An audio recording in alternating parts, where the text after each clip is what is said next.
Subscribe करें हमारे YouTube channel साधना gold को और पाएं वीडियोस सबसे पहले। बेल आइकन दबाना ना भूलें। अच्छा, जब आपको बहुत गुस्सा आए तो आपको क्या करना चाहिए बताओ? हम उपाय बताएं गुस्से को कंट्रोल करने का। गुस्सा आएगा ही नहीं। क्रोध को वश में करना हो तो एक उपाय, क्या? जब आपको बहुत गुस्सा आए तो चुप रहा करो, शांत रहा करो, क्योंकि गुस्सा हमेशा वाणी से निकलता है। क्रोध कहां से निकलता है? वाणी से। आपको गुस्सा आएगा, आप उल्टा सीधा बोल जाएंगे, और वही उल्टा सीधा बाद में लोग याद कर लेंगे, अरे साहब आपने तो ऐसा कहा था, और वो बात का पहाड़ हो जाएगा। कहावत, राई का पहाड़। बहू को गुस्सा आ गया, सास को कुछ कह दिया, सास ने बातें पकड़ ली, अब वो जीवन भर पकड़ के बैठ गई, तुमने कहा था। और सास को गुस्सा आया, बहू को कुछ कह दिया, सो बहू ने भी बातें पकड़ ली, गुस्से की बातें। इसलिए जब गुस्सा आवे तो नियंत्रण रखा करो। पत्नी और पति में झगड़ा हुआ, पत्नी को गुस्सा आया, जब गुस्सा आया तो पत्नी कुछ बोल गई तो पति ने बात पकड़ ली, और पकड़ ली, विवाद हो गया। अरे विवाद की, फसाद की जड़ क्या है? बोलो। वाणी। हमारे जीवन में हमारी वाणी ही व्यवहार बनाती है और व्यवहार बिगाड़ती है। वाणी ही ऐसी है जिससे संबंध बनाए भी जाते हैं, और वाणी ही ऐसी है जिससे संबंध बिगाड़े भी जाते हैं। राम राम जी, कैसे हो? सब बढ़िया है। ऐसी बातों से तो संबंध बनते हैं। आपके घर में कोई आवे, आप किसी के घर में जाएं और सामने वाला आपको आओ जी, कैसे हो? सब कुशल है, आनंद है। आप आए, बड़ी प्रसन्नता हुई, ऐसा लगा कि भगवान आ गए। ये बातें सामने वाला करेगा तो आप बिल्कुल दोस्त हो जाएंगे, उसके फैन हो जाएंगे। अरे अच्छी बातें करता, अच्छा आदमी है। और एक के घर आप जाएं और वो बढ़िया आपको भोग खवाए, 56 भोग खवाते हुए कहे, जब आप रसगुल्ला खा रहे हो और कह रहे हो बड़ा सुंदर है, तभी वो कह दे, क्यों? बाप की राज में कभी खाया है? अभी रसगुल्ला आपके मुंह में ही था और आप तारीफ कर रहे हैं, बढ़िया रसगुल्ला, बढ़िया प्रसाद बनाया तुमने, और तभी वो कह दे, खाए कभी बाप की राज में? तब क्या होगा? आपका जो रसगुल्ला मुंह में है ना, वो भी निगला नहीं जाएगा। संबंध बिगड़ गए। एक छोटी सी बात में संबंध बिगड़ गए, हाँ या ना? ऐसे ही तो बिगड़ते हैं संबंध। बनते भी वाणी से हैं, और मैया हो गई पंचायत।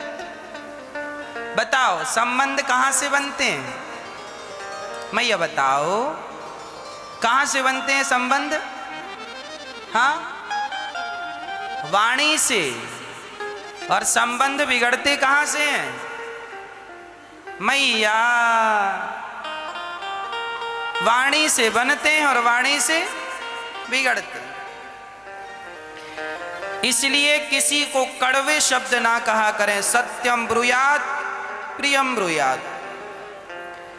आपने किसी अंधे से कहा, ए अंधा, यहां, तो ये अंधे को अंधा कहना सत्य तो था, परंतु ये कड़वा सत्य है ना? अब इसी बात को मीठा कहना है, कैसे कहोगे बताओ? ए अंधा, यहां, ये तो कड़वा सत्य है। अब इसी बात को मीठा कहना है। शब्दों को संभाल कर कैसे कहेंगे बताओ? कैसे कहेंगे? कह के बताओ। सूरदास जी यहां आइए, ये बात हो गई। अभी हमने कहा ए अंधे यहां, उसको बुरा लगेगा, अरे राम राम हमें अंधा कह रहा है। और आप उसी को कह देंगे सूरदास जी यहां आइए, तो ये बात अच्छी हो गई ना? बात वही है, मायने वही है, पर कहने का तरीका बदल गया। आपसे प्रार्थना इतनी है, शब्द वही है पर तरीका बदल लो, अपना जिंदगी बदल जाएगी आपकी। वाणी, वाणी बहुत कीमती है मेरी माँ, शब्द संभाल के बोलिए, शब्द के हाथ न पाओ, एक शब्द औषधि करे, एक शब्द करे घाव। वाणी बहुत मायने रखती है मेरी माँ जीवन में। अरे वाणी ने ही महाभारत खड़ा कर दिया। द्रौपदी ने कह दिया अंधों के अंधे ही होते हैं दुर्योधन को। इतने से वाक्य ने, इतने से सेंटेंस ने महाभारत खड़ा कर दिया। इसलिए शब्दों को मेरी माँ जरा संभाल कर बोला करो। शब्दों में बड़ी जान होती है, शब्दों में बड़ी जान होती है। इन्हीं से आरती, अरदास और अजान होती है।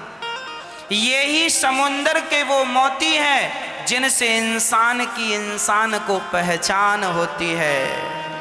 अरे जब आदमी की वाणी खुलती है तब पता चलता है कि आदमी कितना विद्वान है और कितना मूर्ख है। ये पता कैसे चलता है? कपड़ों से पता नहीं चलता, आपके स्वरूप से पता नहीं चलता। जब आपकी वाणी खुलती है, जब आपके शब्द निकलते हैं, तब पता चलता है कि आपके शब्दों में कितनी जान है और आप किस योग्य हैं। आपकी वाणी ही आपका परिचय है। इसलिए शब्द संभाल के बोलिए, शब्द के हाथ न पाओ, एक शब्द औषधि करे। एक शब्द औषधि का काम करता है तो एक शब्द घाव कर देता है। भर जाते हैं वो घाव जो बनते हैं गोली से। मैया, ओ मैया, हो गई पंचायत? अच्छा अब सुन लो। भर जाते हैं वो घाव जो बनते हैं गोली से, पर वो घाव नहीं भरते जो बनते हैं कड़वी बोली से। इसलिए जरा शब्दों को संभालिए और अपने शब्दों पे निगरानी रखिए कि हम क्या बोल रहे हैं, हमारा बोला हुआ कितना सही है, कितना गलत है। आपने अपनी बहू को क्या कह दिया, आपने अपनी पत्नी को क्या बोल दिया, आपने अपनी माँ को क्या बोल दिया? क्या वो शब्द बोलने की वहाँ ज़रूरत थी जो तुमने बोला है माँ के लिए, पिता के लिए, पत्नी के लिए, पुत्र के लिए? ना। आप यदि किसी को गलत शब्द कह दोगे और कहने के बाद यदि सॉरी कह दोगे तो माना कि सामने वाला समझदार होगा तो आपको माफ़ कर देगा, पर माफ़ करने के बाद भी एक खटास रह ही जाती है कि देखो इन्होंने ये कह दिया। सॉरी कहना पड़े इसकी नौबत ही ना आवे। काम ही ऐसा मत करो कि सॉरी कहना पड़े। इसलिए पत्नी से जो भी कहा करो सोच विचार के कहा करो। ये नहीं कि जो मुंह पे आया कह दिया। पति को कहा करो तो जरा सोच विचार के कहा करो। ये नहीं जो मुंह पे आया कह दिया। अपनी माँ को कुछ कहा करो, सोच विचार के कहा करो। हो सकता है तुम्हारे शब्दों से तुम्हारी माँ का, तुम्हारी पत्नी का दिल दुख जाए और वो बहुत परेशान हो जाए, शब्दों से परेशान हो जाए। इसलिए मनसा वाचा कर्मणा, मन से वाणी से अपने कर्मों से किसी को दिल ना दुखाना, किसी का दिल ना दुखाना। बोलने के पहले बोलो, यदि पहले तुम तौलो फिर मुख को खोला करना। बोलने के पहले अपने शब्दों को तराजू में रख के तौल कर देखो कि जो शब्द हम दूसरों के लिए कहने जा रहे हैं, इन शब्दों से उन पर क्या प्रभाव पड़ेगा, उन्हें रात को नींद आएगी कि नहीं। यदि हमें कोई कड़वा शब्द कह के चला जाए तो आज रात को नींद नहीं आती।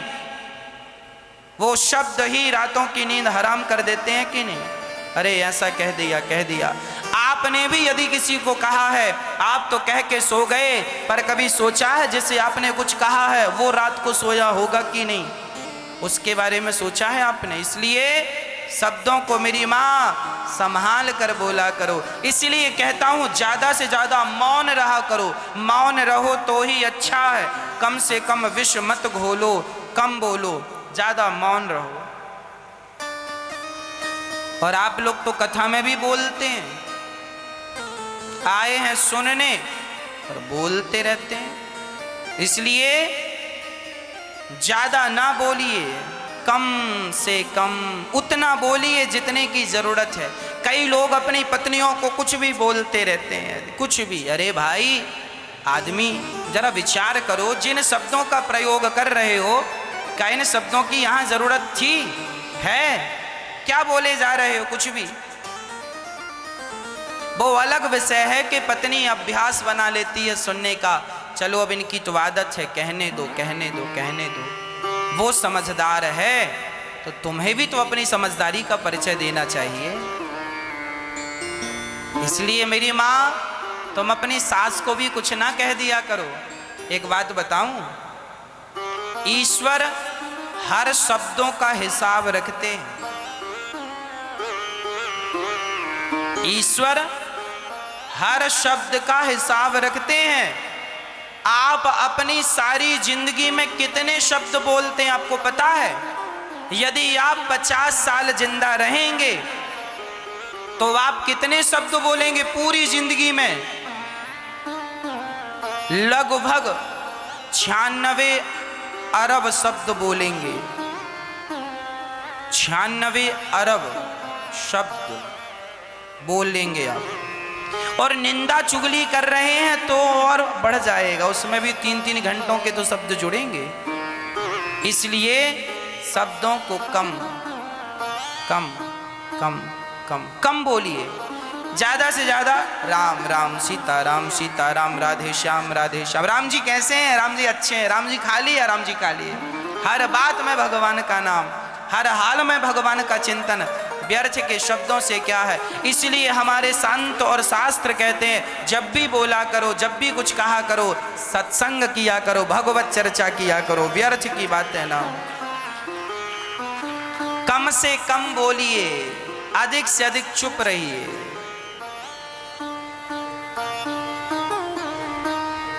गुस्से पर कंट्रोल करना है, चुप रहना सीखिए।